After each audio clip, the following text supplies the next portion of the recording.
Lynn, Tom, thanks for joining me today. I appreciate you helping with the quarterly walkthrough. You guys have been trained, right? You have Yes, last September we attended. September? Yeah, I believe around the 12th or Okay. something like that, yeah. Okay, good. Regular safety inspections at your workplace are critical to preventing injuries and illnesses. The main purpose of these inspections is to identify hazards by examining conditions or practices in the workplace so needed changes can be made. In this video, we'll follow safety committee members as they conduct an inspection. Good, good. So you know what we'll be doing. We've had really good inspections recently, so, you know, I don't expect. When your safety committee members conduct their inspection, it's important they 1. Listen to the concerns of workers and supervisors. Gather input from the people who are directly involved in the work you're inspecting. 2. Learn more about jobs and tasks. Even if you already know a lot about the tasks at your work, it's good to examine the steps being taken by others to complete the job. You may be surprised at what you'll find. 3. Identify existing and potential hazards. Don't stop at the ones that you see. Go deeper and find hazards that haven't yet come to the surface. 4.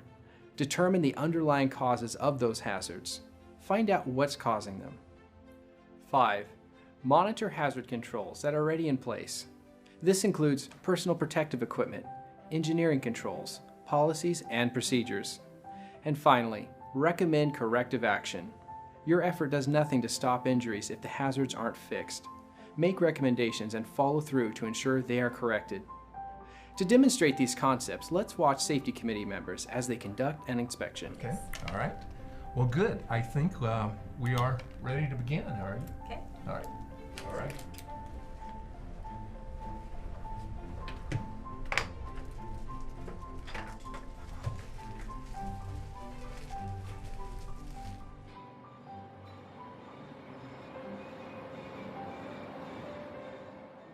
A good practice is to begin by walking through aisles, looking for out-of-place items and trip hazards.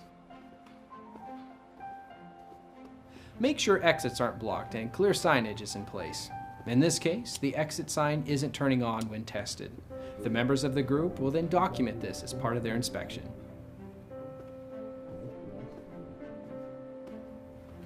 Investigating electrical hazards are always a priority in a safety inspection like this, and this includes ensuring that outlets are working properly. It looks like this one has reversed polarity, which creates a possible shock hazard. It's something that can't be repaired immediately, so the documentation will note that it must be followed up on. Another important point is to inspect fire extinguishers. Confirm the extinguisher is visible, unobstructed, and in its assigned location. It's on the floor, so it must be placed in the correct location. This is an example of a hazard that can be fixed immediately. Verify the locking pin is intact and the tamper seal is unbroken. Confirm the pressure gauge or indicator is in the operable range or position and lift the extinguisher to ensure it's still full. Examine the extinguisher for obvious physical damage, corrosion, leakage, or a clogged nozzle. Make sure the operating instructions on the nameplate are readable and facing outward. Check the last professional service date on the tag to make sure the manufacturer recommendations are being followed for routine inspections.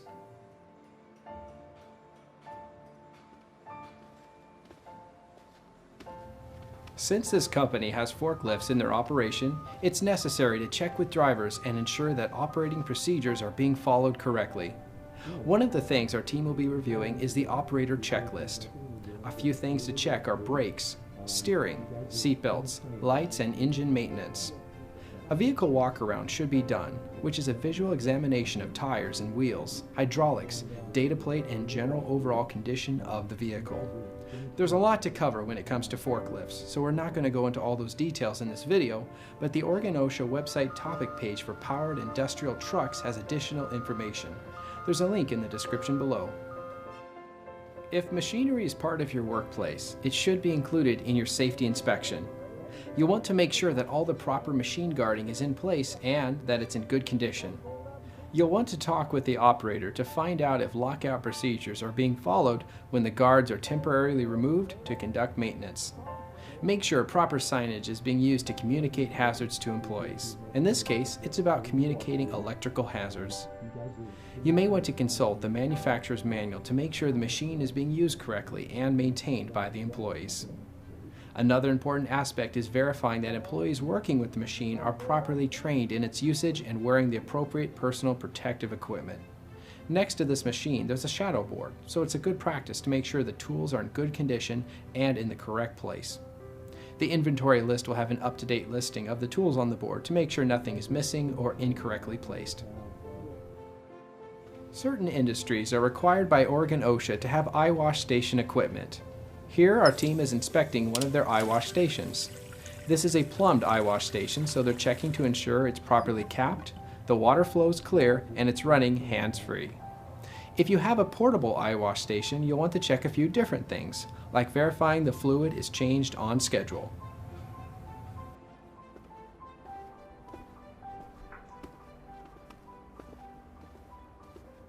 All right, we did it. Yes.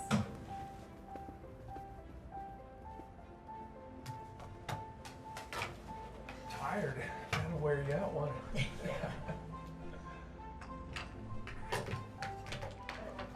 Yes, it did. Yes, it did. Good inspection. I just thought we'd do a quick debriefing and let you get out of here. I made some notes, and then you can fill in anything that I might have missed. After you've finished your inspection, discuss the problems, hazards, or accidents that could generate from the team's findings.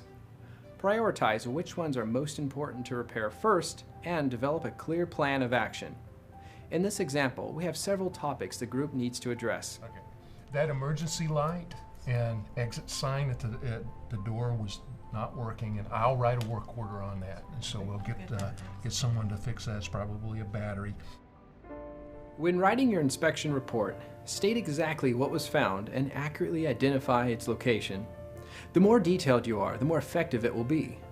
It can be beneficial to assign a priority level to the hazards to indicate the urgency of the corrective action that's required. An example of this would be using a system like this.